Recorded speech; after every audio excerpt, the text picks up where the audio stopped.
રાહુલ ગાંધીની સૂચના મુજબ સમગ્ર ગુજરાતમાં 41 નવા જિલ્લા અને શહેર પ્રમુખોની નિમણૂક થઈ છે. હું આપના માધ્યમથી સર્વોચ્ચ નેતૃત્વ કોંગ્રેસ પાર્ટીનો આભાર માનીશ કે મારા જેવા એક સામાન્ય કાર્યકર કે જે NSUIથી સંગઠનમાં કામ કરતો હતો, હું યુથ કોંગ્રેસમાં યુવાનોના પ્રશ્ન માટે મેં કામ કર્યું. વર્ષોથી પાર્ટીએ જે કાંઈ જવાબદારી સોંપી છે એ નિષ્ઠાથી નિભાવી છે. ત્યારે આજે મને હર્ષની લાગણી એટલા માટે છે કે આટલા વર્ષોથી જે કામ પાર્ટી માટે કર્યું છે, માન્ય રાહુલ ગાંધીનો જે પ્રોજેક્ટ હતો એ પ્રોજેક્ટની અંદર સમગ્ર રાજકોટમાં જે સર્વે થયો એ સર્વેમાં બિન પોલિટિકલી સર્વે કે ન કોંગ્રેસ ના કોઈ કાર્યકરો પણ લોકોને જઈને, પ્રેસના મિત્રો હોય, ચાની હોટલ હોય, આમ જનતાની વચ્ચે જઈને જે સર્વે થયો એમાં રાજકોટની જનતાએ એક ભારતીય જનતા પાર્ટી સામે લડાયક નેતૃત્વ રાજદીપસિંહ કરી શકે આવો વિશ્વાસ રાજકોટની જનતાએ જે સર્વે થયો એમાં બતાડ્યો છે. અને અમારા કોંગ્રેસના કાર્યકરો અને ઓબ્ઝર્વર જે આવ્યા હતા એમાં અમારા કાર્યકરો, આગેવાનો દ્વારા પણ એક વાત કહેવામાં આવી હતી કે ભારતીય જનતા પાર્ટીની સામે લડાયક ચહેરો તમારે જોતો હોય તો ડૉક્ટર રાજદીપસિંહ જાડેજાને શહેર પ્રમુખ તરીકે નિમણૂક કરો.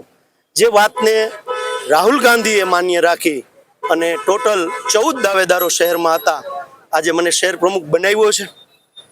આપના માધ્યમથી કહેવા માગું છું, આજે શપથવિધિનો છે એટલે કોઈ નેગેટિવ વાતમાં નથી પડતો, પણ જે લોકોની હાલાકી ભારતીય જનતા પાર્ટીના શાસનમાં રાજકોટ શહેરના લોકો જે ભોગવી રહ્યા છે એમાંથી મુક્ત કરવાની જવાબદારી મારી ખભે આવી છે. ને હું ખાતરી આપું છું આપને કે રાજકોટની પ્રજાને કોઈ પણ પ્રશ્ને વાચા આપવાની હશે તો વાચા આપવા માટે હું તત્પર 24 કલાક હું પ્રજા સાથે ઊભો રહીશ અને લોકોની સુખાકારી માટે અલગ અલગ આંદોલન અને કાર્યક્રમો કરતો રહીશ.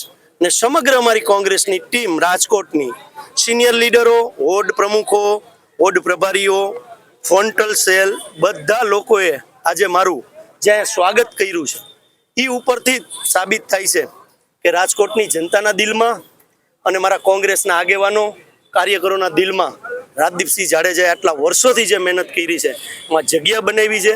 આ તકે મને ખુશી છે.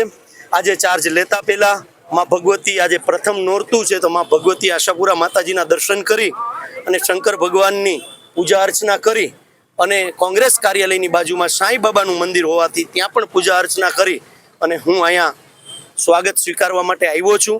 સ્વાગત સ્વીકારાઈ ગયા પછી રાજકોટ શહેર કોંગ્રેસ કાર્યાલયે હું ચાર્જ સંભાળવાનો છું.